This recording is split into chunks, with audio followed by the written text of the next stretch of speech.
Syarat utama untuk menyatu dengan Tuhan adalah menjaga kekudusan. Banyak orang bisa menyanyi tapi belum tentu menjaga kekudusan.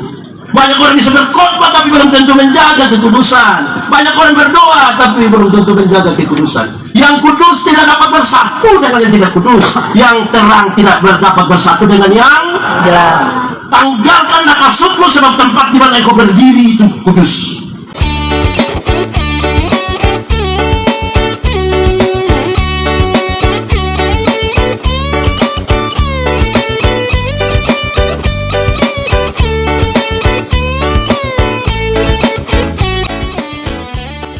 Saudara-saudara, mari kita berdoa untuk firman Tuhan. Kita berdoa, ya Tuhan Allah, kami mohon kepadamu, kuatkanlah dan teguhkanlah iman kami, supaya waktu di mana kami belajar firman Tuhan, biarlah ini menjadi waktu paling baik bagi kami. Kami berdoa, Tuhan, jauhkan semua pengguna pencobaan, biar dalam damai-Mu kami belajar firman Tuhan. Terima kasih banyak Tuhan, kami rindu pada firman-Mu. Berfirmanlah bagi kami Tuhan, di dalam nama Yesus, firman yang hidup itu kami berdoa. Amin. Bapak Ibu saudara-saudara, dalam sukacita kita di hari ini, di pembukaan Besparawi, saya ajak kita merenungkan satu bagian pembacaan ini, dan saya kira ini cukup familiar buat kita. Mazmur 150 ayat 1 sampai ayat yang ke-6. Mazmur 150 ayat 1 sampai ayat yang ke-6. Yang sudah dapat katakan amin. Amin, betul. Saya baru tidak buka juga amin, itu tipu itu. Haleluya. Haleluya. Pujilah Allah dalam tempat kudusnya.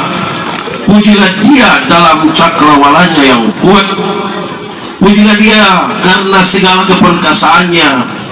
Pujilah Dia sesuai dengan kebesarannya yang hebat. Pujilah Dia dengan tiupan sangkakala. Pujilah Dia dengan gambus dan kecapi. Pujilah Dia dengan rebana dan tari-tarian. Pujilah Dia dengan permainan kecapi dan seruling. Pujilah Dia dengan ceracap yang berdenting. Pujilah Dia dengan ceracap yang berdentang. Biarlah segala yang bernapas memuji Tuhan. Haleluya. Demikian firman Tuhan. Berbahagia setiap orang yang mendengar firman, memelihara dan melakukan dalam hidup setiap hari. Shalom. Dan lagi shalom. Shalom. Saya kira saya pindah ke sini karena saya hampir hilang di sini. Baik, jemaat. Di sini tidak ada jemaat. Batu-batu semua mungkin. Jemaat. Kita kan akan ada dalam Besparawi, tapi pembacaan ini menjadi serius bagi kita. Kenapa? Pertama, saudara-saudara, saya sudah diingatkan khotbah jangan terlalu lama, karena yang siap menyanyi itu betul-betul sudah siap dari 5-6 bulan lalu. Oke, di bagian pertama, kata pertama dan kata terakhir dari pembacaan tadi menyebutkan satu kalimat yang sangat biasa dengan kita. Apa itu? Haleluya. Coba semua bilang Haleluya. Lalu apa artinya haleluya? Banyak orang membatasi arti haleluya itu hanya pada puji Tuhan, puji Tuhan, haleluya, puji Tuhan. Hanya sekedar itu? Tidak. Haleluya itu artinya sedikit lebih jauh dari sekedar puji Tuhan. Haleluya itu artinya pujilah Tuhan. Walaupun dia hanya tambahkan 1-2 huruf di situ. Pujilah Tuhan. Tapi apa maksudnya, saudara? Itu ajakan kepada semua orang yang mendengar supaya dia memuji Tuhan. Haleluya itu kalimat ajakan. Mari kita semua puji Tuhan. Mari kita semua puji Tuhan. Yang menariknya tidak bilang mari kita semua ikut lomba. Itu. Mari semua puji Tuhan. Banyak yang hanya mau ikut. Di mana-mana dengar itu. Mana-mana itu. Ada. Kecamatannya 2 ada ikut. Itu yang kecamatan mana itu? Pujilah Tuhan. Kenapa, saudara-saudara? Hari ini sebuah refleksi bagi kita sebelum kita berlomba.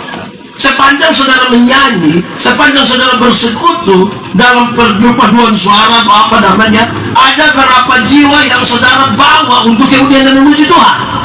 Itu refleksi awal itu.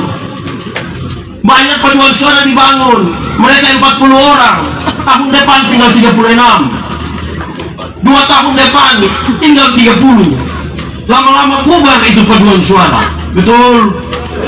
Nah itu. Pujilah Tuhan.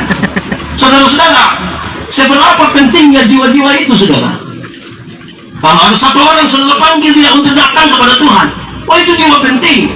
Ada satu hari Tuhan Yesus tinggalkan euforia banyak orang karena baru saja diberi makan 5.000 orang. Tuhan Yesus pergi ke Gerasa, berjumpa dengan satu orang yang kerasukan legion. Berarti dia kerasukan roh jahat, kira-kira 6.000 roh jahat. Kerasukan 6.000 roh jahat. Saya bayangkan kita punya teman paduan suara hanya satu roh jahat, dia punya otak saja, kita sudah pusing. Ini 6.000. Itu orang berbahaya, bukan saja bagi orang lain, dia berbahaya bagi dirinya sendiri. Dia memukul-mukuli dirinya dengan batu. Dia tinggal di kuburan. Bagi beberapa orang, manusia begini lebih baik mati, lebih baik mati. Tapi tidak untuk Tuhan Yesus.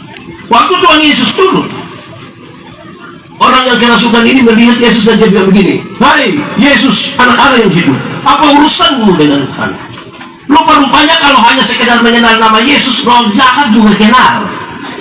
Bahkan dia ketakutan. Jadi kalau saudara baru kenal nama Yesus, saudara belum beda dengan roh jahat. Dan roh jahat juga kenal nama itu. Pembacaan di Injil Mazmur mengatakan, Markus, di daerah itu ada tinggal orang-orang yang menjaga babi, kira-kira 2.000 ekor babi. Roh jahat itu meminta, biarkanlah kami keluar ke babi-babi itu. Tuhan Yesus biarkan, matilah 2.000 ekor babi. Orang-orang penjaga babi itu kehilangan pekerjaan. Mereka kasih tahu orang di kampung, datang usir Tuhan Yesus. Pertanyaannya, apakah Tuhan Yesus tega membuat orang kehilangan pekerjaan? Tidak. Lalu kenapa dia biarkan 2.000 ekor babi itu mati? Jawabannya ringan. Dalam struktur budaya Yahudi, orang Yahudi tidak makan daging babi, haram. Tapi yang haram ini mereka pelihara 2.000 ekor. Sementara ada satu jiwa yang mau binasa, mereka biarkan. Ini yang Yesus marah. Lebih baik ada 2.000 ekor babi mati daripada satu jiwa binasa. Maka semua orang yang mengaku kenal Tuhan, lebih baik biarkan ada 2.000 ekor babi mati daripada ada satu jiwa binasa. Sekarang kau coba kali, kalau babi satu ekor 2 juta, babi satu ekor 2 juta, kalau 2.000 kali 2 juta, 2M. 2.000 kali 2 juta, 2 miliar. ya banyak. 2.000 kali 2 juta, 4 miliar rupiah harga satu babi waktu itu. Nah, satu orang yang hampir binasa waktu itu. Bayangkan, sebegitu mahalnya. Jadi kalau saudara menyanyi habis sebentar hanya untuk kasih tersinggung satu orang, kok dia keluar dari bahaya itu. 2.000 kali 2 juta berapa? 4 miliar. Ada satu jiwa waktu itu. Saya bayangkan saudara, orang bertanya, lalu siapakah orang gila itu? Orang gila itu kemungkinan besar adalah suamimu. Bisa saja istrimu, bisa saja anak-anakmu, bisa saja orang tuamu. Kenapa? Ada banyak suami itu dia tidak ikut gereja. Waktu masih pacaran rajin, sudah menikah dia tidak pergi. Pendeta tanya, "Papa, kenapa kasih tinggal ibu sendiri ke gereja? Bapak kenapa tidak pergi?" Terus dia bilang, "Pak Pendeta, waktu Pak Pendeta kasih nikah saya dan ibu, kami dua telah menjadi satu." Jadi kalau ibu sudah pergi sama dengan bapak juga. Jadi kalau ibu sudah makan sama dengan bapak sudah makan. Nah, lalu bagaimana orang gila? Jemaat,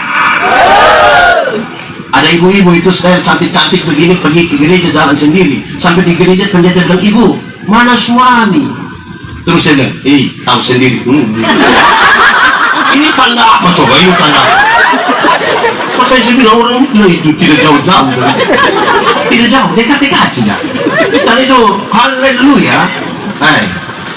Ajak orang datang menyanyi, ajak orang memuji Tuhan. Nah, itu penting. Tuhan tidak tanya berapa kali saudara ikut pesta Lawi.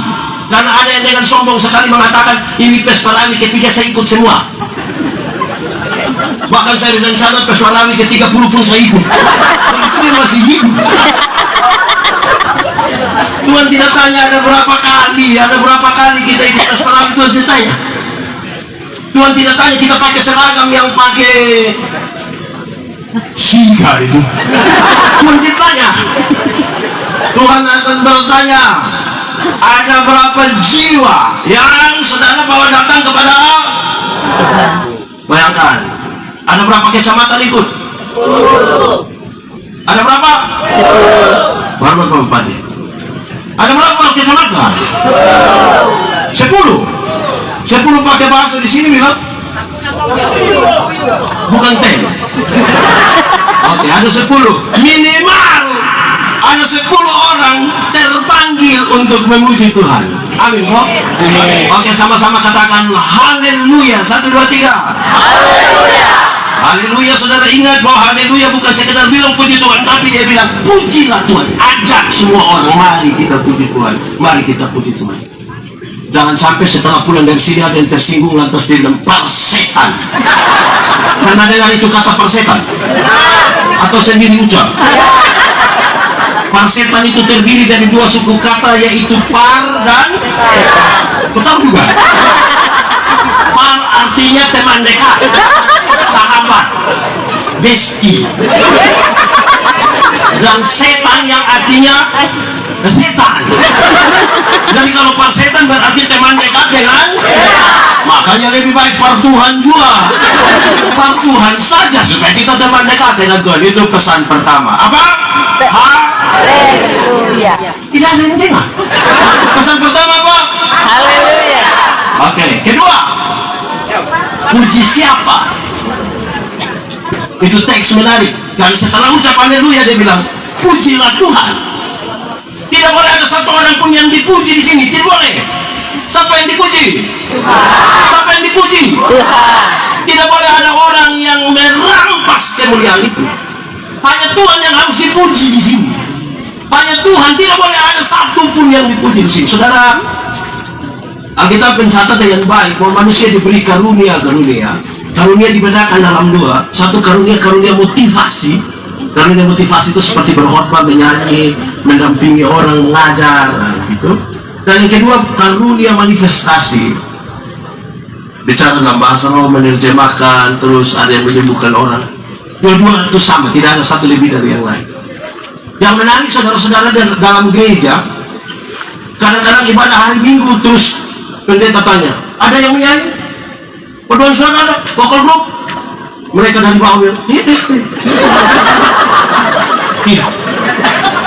Tapi kalau bilang pembukaan Pespara, Bupati Morowali Utara dan Ketua Sinode akan hadir di sini. Aduh, solo dia, duet dia, vokal grup dia, paduan suara.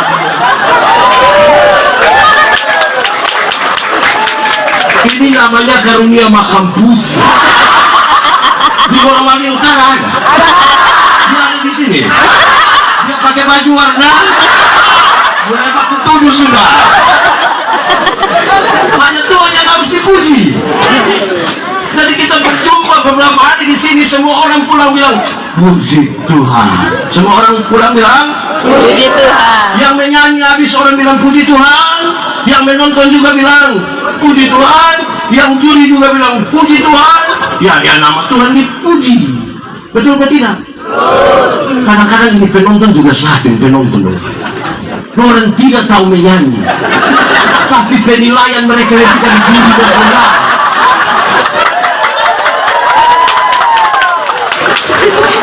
Ya apa kok? Di Morowali Utara begitu juga. Kecamatan. Jangan ngomong sampai di situ, Pak. Biar Tuhan saja yang dipuji. Tidak boleh ada orang yang merampas kemuliaan itu. Sebertalenta apapun kita, kalau Tuhan yang dipuji, saudara-saudara, maka itu menunjukkan bahwa ini proses berhasil hari ini. Proses hari ini berhasil. Bahwa orang puji Tuhan. Saudara, bukan saja orang menyanyi, lebih dari itu. Dalam pekerjaan kita tiap-tiap hari harus orang kerja habis atau orang dilayani dan orang bilang puji Tuhan. Bayangkan kalau ada satu kantor pelayanan publik, ada yang datang bilang, sudah buka loket kok? Terus karena belum, masih 5 menit, yang di dalam ya belum. Oh belum. Terus dulu begitu sudah jam 8 bangun. Sudah bisa kok? Sabar sedikit. Ini sudah pas jam 8 ini. Sini. Menurut saudara itu orang yang dilayani akan bilang puji Tuhan? Dia akan bilang puji Tuhan. Dia bilang apa?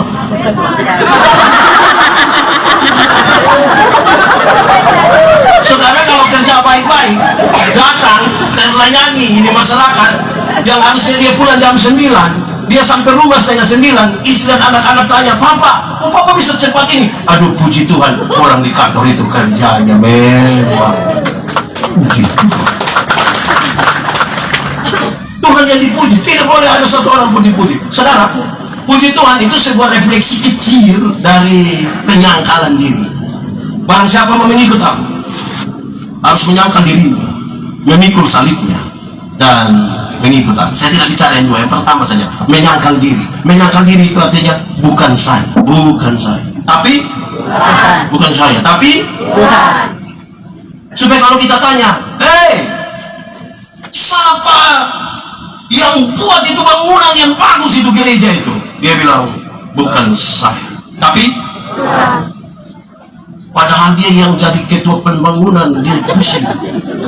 Bagi-bagi effort pembangunan, orang marah-marah, mau kasih ke panitia bagi-bagi sini. Tapi waktu orang tanya, siapa bangun?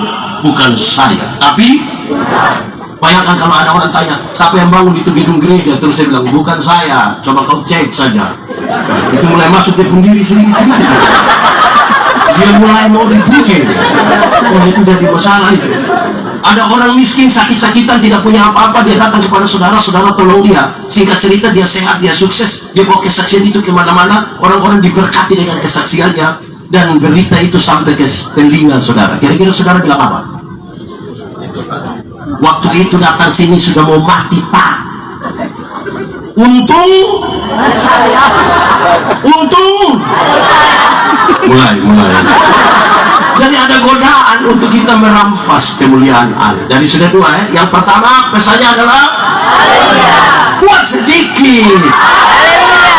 Yang kedua, Pujilah hanya Tuhan. Tuhan yang harus dipuji. Tidak boleh ada yang puji diri di sini.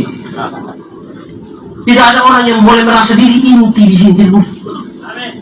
Nanti dia bilang itu kecamatan, kalau saya tidak ada mati. Itu tidak usah bertobat sudah. Sudah dua. Ketiga, pembacaan tadi mengisyaratkan dengan ringan. Kita puji Tuhan karena apa? Karena itu yang orang tanya kita.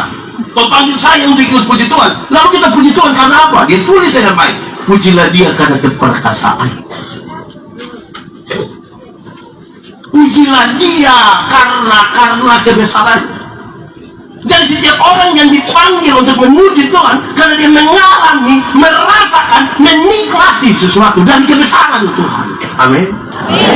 Karena itu puji-pujian adalah bagian dari kesaksian para saksi.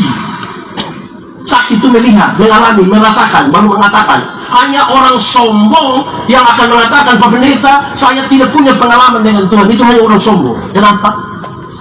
Bayangkan kalau tadi malam Tuhan kemana begitu, terus tadi pagi dia lupa kasih bangun kita.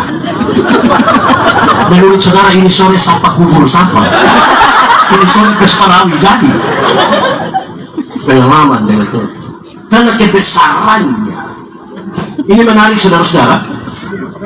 Tuhan panggil kita jadi saksi, tidak usah jadi pengacara untuk bela Tuhan, apalagi jadi hakim untuk bikin semua orang jadi salah dan dia benar sendiri. Tidak. Mari kita puji akan kebesaran Tuhan. Kesaksian para pemuji ada di situ. Karena ini para saksi. Saya melayani di satu pulau bagian selatan di NTT. Mau ke pulau satu yang tidak ada penghuni. Saya mau bawa anak-anak muda. Kami tidak jadi jalan juga. Tapi satu dua nelayan datang bilang kepada saya, Pendeta, yuk, di Pulau Dana itu Bapak kita tidur di pinggir pantai, sadar kita di tengah laut. Hampir saya bilang, jadi saya harus bilang wow. Tapi saya lihat dia terlalu semangat. Kita tidur di pinggir pantai, sadar di tengah laut. Kok? Iya. Kau pernah ke sana? Tidak. Bagaimana orang percaya pada kesaksianmu kalau kau sendiri tidak pernah mengalami sesuatu dengan Tuhan? Ini orang beriman. Saudara, orang beriman kalau ada mobil jalan dari sini ke Palu, celaka di jalan, tinggal dua orang yang selamat, satu orang beriman, satu orang tidak beriman. Yang beriman akan mengatakan, untung Tuhan saya selamat. Untung. Yang tidak beriman itu akan mengatakan, untung tadi saya lompat cepat-cepat.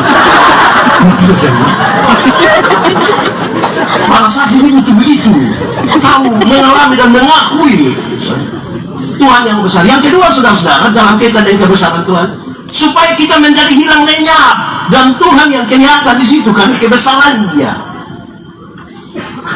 Orang-orang yang belum percaya diri ketika diberi kesempatan dia menyanyi pertama kali, pimpin pujian macam tadi, kalau dia belum biasa itu dia pun berdoa minta pertolongan Tuhan itu luar biasa.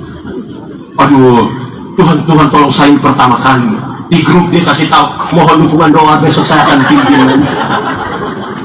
Dia datang di sini dia menyanyi itu standar sekali. Ku tahu Tuhan pasti buka jalan. Tapi kalau dia rasa dia mulai sudah ada kekuatan sedikit, improvisasinya lebih bagus, mantap. Tidak salah improvisasi, tapi siapa yang dia?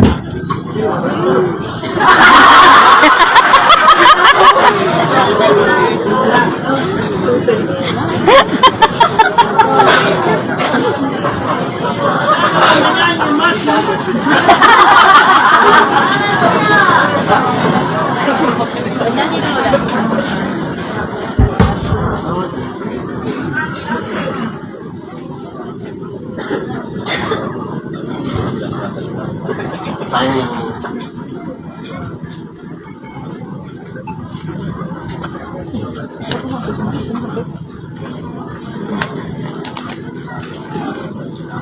cek, oke. Waktu dia masih awal-awal masih minta kekuatan Tuhan cara menyanyinya. Tahu Tuhan pasti buka jalan. Itu pakai latihan terus, datang latihan berdoa. Tapi mulai kesempatan semakin banyak dia beroleh, dia datang tidak latihan. Oke. Nyaman. Ku tahu Tuhan pasti buka jalan. Ku tahu Tuhan. Tidak salah tuh, tidak salah improvisasi. Tapi jangan sampai ketika engkau mulai semakin bagus engkau lupa bahwa harus karena kekuatan dari Tuhan. Amin. Datang sini ada berdoa kok. Waktu latihan itu hari berdoa. Sebentar mau tampil berdoa. Berdoa supaya ranking 1. Ini dia persoalan. Yang 4, lagi 2 saja, tidak lama. Yang 4, puji Tuhan di mana? Itu pertanyaan. Puji Tuhan di mana? Di mana? Catatan teks tadi menarik. Pujilah Dia di tempat kudusnya. Tuhan yang kita sembah itu Tuhan yang kudus. Maka semua orang yang memuji Dia, semua yang datang untuk beribadah kepadanya harus datang dalam kekudusan. Syarat utama untuk menyatu dengan Tuhan adalah menjaga kekudusan. Banyak orang bisa menyanyi tapi belum tentu menjaga kekudusan. Banyak orang bisa berkhotbah tapi belum tentu menjaga kekudusan. Banyak orang berdoa tapi belum tentu menjaga kekudusan. Yang kudus tidak dapat bersatu dengan yang tidak kudus. Yang terang tidak dapat bersatu dengan yang Gelap. Tanggalkanlah kasutmu sebab tempat di mana engkau berdiri itu kudus. Mesti jaga kekudusan. Saudara, Roma 8 ayat 28 banyak orang pakai Allah turut bekerja. Ini nanti yang juara 1 juga akan tulis begitu di Facebook. Allah turut bekerja untuk mendatangkan. Tapi sebelum ayat 27, sebelum ayat 28 ada ayat 26 dan 27 yang kira-kira dia bilang begini. Roh berdoa untuk hal yang tidak terkatakan, paling tidak berkaitan dengan 5 menit ke depan kita tidak tahu apa yang akan terjadi dalam diri kita, itu hanya Roh yang tahu. Dan ketika kita ada dalam masalah, kita tidak tahu jalan keluar terbaik bagi kita apa, hanya Roh yang tahu. Kalau 2 hal ini dipahami dengan baik, orang boleh katakan karena itu Allah turut bekerja untuk mendatangkan kebaikan. Jemaah, di sini sudah tidak ada jemaah. Jemaah, ulang, jemaah. Kalau kita di terang bisa lihat orang di gelap, Bisa atau tidak? Tidak. Orang di gelap bisa lihat kita di terang? Bisa. Lalu kenapa kadang-kadang orang yang di terang kembali ke gelap? Kenapa coba? Saya biasa bilang begini, itu karena dia biasa melakukan satu hal. Ini nanti saudara kasih tahu dia punya bahasa apa ya? Orang yang diterang kembali ke gelap itu kan dia suka begini. Apa itu? Apa itu? Ente pakai bahasa Kupang bilang malui, pakai bahasa di sini bilang yang dia begini tuh saya bilang apa? Buko. Di sini ada yang biasa begitu? Ada? Banyak. Jemaat. Siapa di antara kita yang dia punya handphone itu pola Rumi? Ada? Yang mesti pakai sidik jari lah, kontak mata lah, ada? Ada? Ada. Dia polisi. Bahasa negara apa yang diisi di situ yang harus? Wih, kekudusan itu repot ya. Amin kok. Amin. Amin. Jemaah. Kalau ikut gereja 31, saya tidak 31 Desember saya tidak tahu di sini, tapi kami di NTT biasa jam 6, jam 7 malam. Wih, kalau kita pergi itu lampu agak redup, tiba-tiba ada musik klasik. Teng teng teng teng teng teng teng teng teng teng teng teng teng teng. Terus ada puisi. Tidak terasa. Saya dalam hati engkau tidak rasa. Ini 300 sedang kemarin. Rasa ke tidak? Kenapa bilang tidak rasa? Terus bla bla bla bla bla dia bilang begini, jemaat.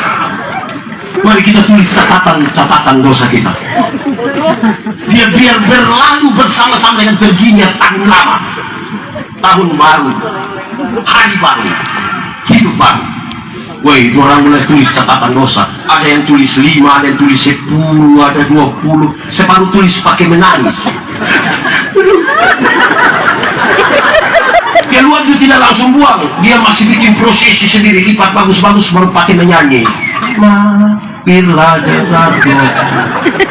Terus dia berdoa, dia bakar. Ini catatan dosa. Ini 31 Desember. Masuk minggu kedua bulan Februari dia gila ulang. Lebih parah dari tahun lalu. Di Morowali Utara ada laki-laki atau perempuan. Dia ada di sini. Pakai baju warna. Gila gitu. Anak muda. Anak muda. Terang atau gelap? Gelap atau terang? Terang atau gelap? Terang, amin. Lalu kenapa kamu suka pacaran di gelap-gelap?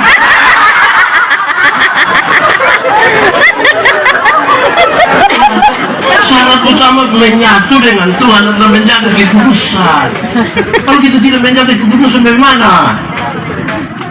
Saudara, orang tidak menjaga kekudusan, dia menghancurkan persekutuan. Dia datang dalam nama Roh Kudus menyatukan. Menara Babel itu terjadi karena orang datang dalam nama kesombongan, hancur.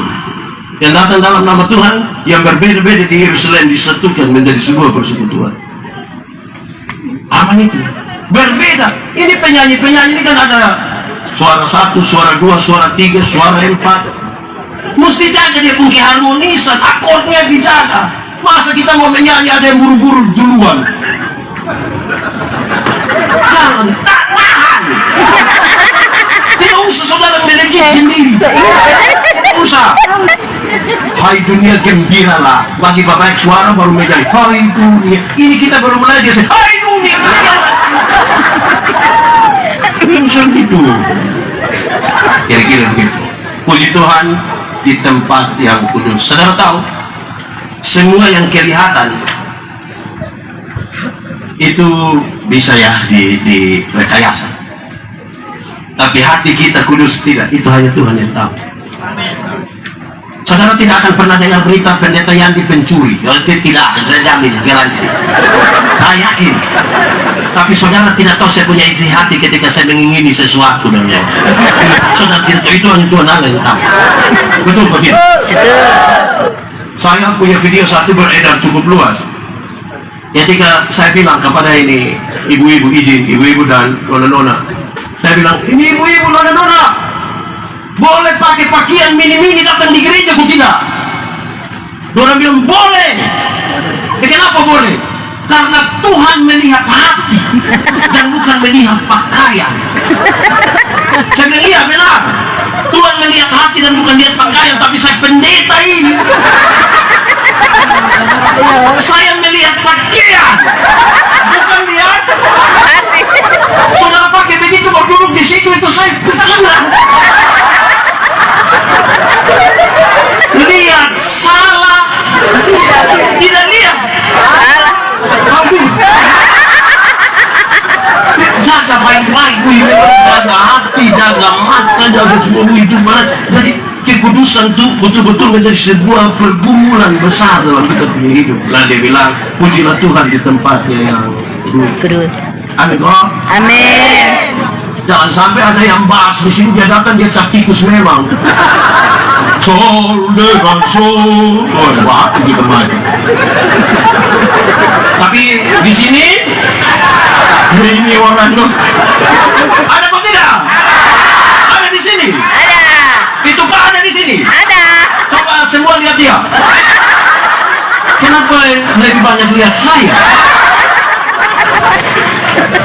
Oke, sudah 4. 1 apa? Haleluya. 2. Pujilah. 3. Puji dia karena 4. Puji dia di kekudusan. yang terakhir. Dia bilang, pujilah dia dengan ceracap, dengan segala macam. Dia mau kasih tahu. Ketika orang bertanya, puji Tuhan dengan apa? Dia bilang, puji Tuhan pakai semua alat sudah yang keempat. Puji Tuhan pakai sudah. Yang bawa gitar, puji Tuhan. Yang pakai tambur, puji Tuhan. Yang pakai seruling, puji Tuhan. Yang datang, puji Tuhan. Puji Tuhan. Pakai semua. Tapi, ada tapi. Yang menjadi inti adalah pemuji, bukan alatnya. Kita ini kadang-kadang bagus. Bangun pagi-pagi putar lagu rohani. Tapi dia tidak menyanyi. Akhirnya tape masuk surga. Dia masuk neraka. Karena alat yang memuji. Kita ikut menyanyi. Amin, Bob. Amin. Kerjakanlah sesuatu yang kita mengerti. Kita juga ikut memuji. Amin. Amin. Saya kadang-kadang protes kalau orang mengerjakan sesuatu, menyanyi sesuatu yang tidak dimengerti. Lebih banyak dia di muka. Wah, itu artinya apa? Wah, itu harus ada pesan. Karena orang pulang membawa pesan dan diajarkan untuk memuji Tuhan.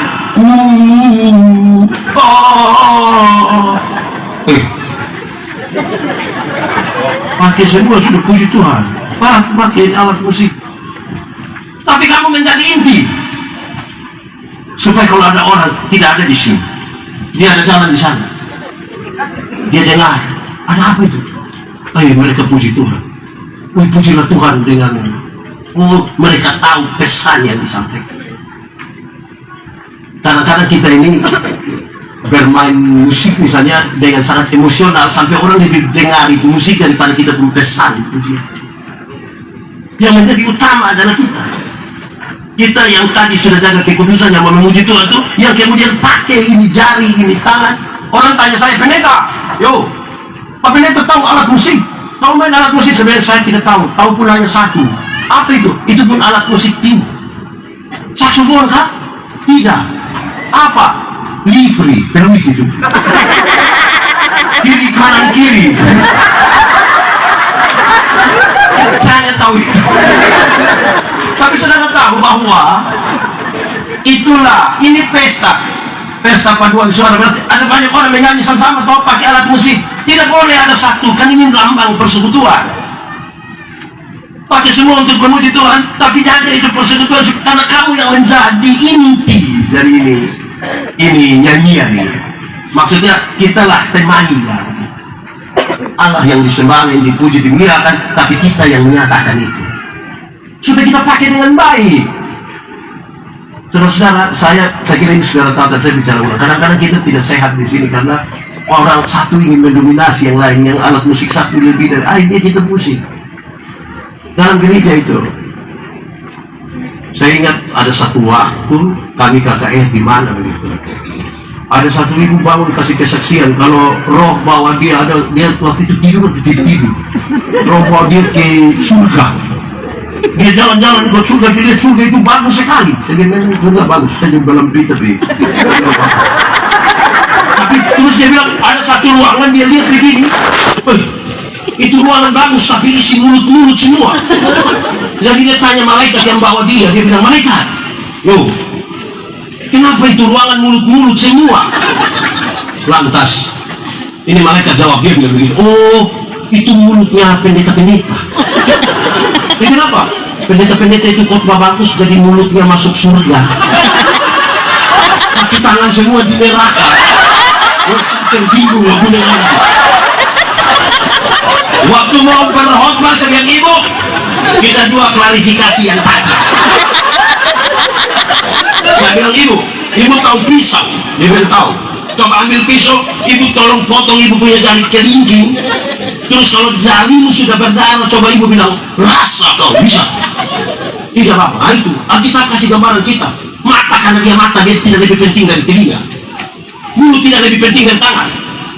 Mau masuk mulut yang tak kaki tangan semua. Masa mulut masuk kaki tangan dia?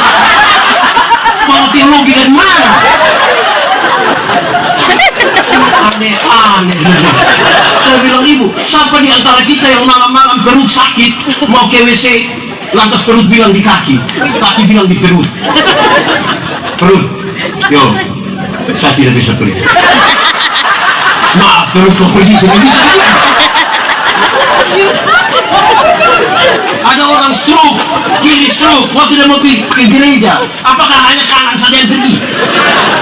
Kita bawa kan? Dia mau hela bagaimana dia bawa? Ini mulut di sini. Sempat. Nah, pesan harus pesan yang benar. Amin, God. Lagu kita pesan yang benar dengan teologi yang benar. Anak sekolah minggu dengar. Tahu lagu itu? Tahu. Kenapa suruh saya solo? Anak sekolah minggu Dengar. apa? Turut orang tua terlebih Tuhan. Itu kenapa? Itulah tandanya anak yang mati. Nanti masuk surga terima upahnya. Sesat. Ajaran gereja tentang surga kasih karunia bukan upah. Sebab oleh kasih karunia kamu diselamatkan oleh iman, bukan hasil pekerjaanmu. Tidak boleh ada orang lalu sudah dengan senang. Asal anak sekolah minggu menyanyi ringan-ringan sah. Baca kitab suci. Doa tiap hari. Baca kitab suci. Doa tiap hari kalau mau tumbuh. Kalau mau tumbuh, beri haleluya. Baca kitab suci. Doa tiap hari kalau mau tumbuh. Ajar anak supaya pesan sampai kok dia mengerti itu begitu. Ini anak kecil kelas TK ini baru kita ajar ya. Bukan terbang tinggi. Ini anak dia tidak tahu apa dia dari atas yang bukan terbang. Yang ringan yang dapat dia tahu dia ini. Pesan-pesan itu menjadi penting. Amin, Bob. Karena itu kita ada di sini. Sudah berapa? 5. 1, 2, Pujilah Tuhan. 3, Keputusannya. 4, Keputusannya. 5. Pujilah Tuhan dengan Puji dia dengan alat-alat juga. Kalau saudara soal begini semua juara. Pesparawi. Kalau kata saudara, Pesparawi artinya Pesta Paduan Suara Gerejawi. gerejawi. Pesta paduan suara gerejawi. Saudara dengar saya kasih tahu saudara. Pesta ada makan, tapi di rumah juga ada. Di pesta itu menunya mungkin berbeda, cara penyajiannya juga berbeda, tampilannya berbeda, tapi yang membuat saudara punya berat badan 60, 70, 80 bukan pesta.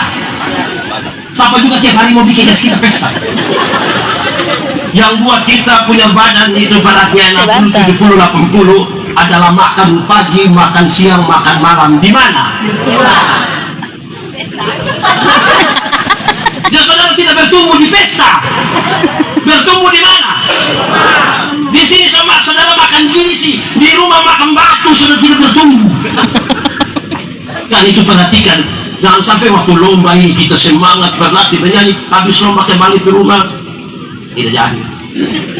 Saya ingat saya punya anak-anak muda dong, saya kasih tahu saudara, kami yang tua-tua begini, kami punya lagu dulu realistis. Gereja tua, masihkah kau ingat Di desa. tapi itu realistis. Kami di kampung pergi ke ibadah pemuda, kami dua bakuliat lama-lama suka jadi. Kamu punya lagu sekarang tidak mendidik kamu berbohong. Ingat itu, orang tipu dong, percaya. Kamu lukai. Ingat itu. Coba kau pikir. Apa? Memang tidak ada. Dia punya kedua lebih parah. Kau tinggalkan aku, kau dengan yang lain. Itu gila.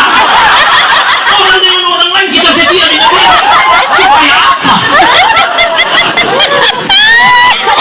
Ini pasti sudah ini pesta-pesta rohani. Mulai perhatikan yang di rumah dong.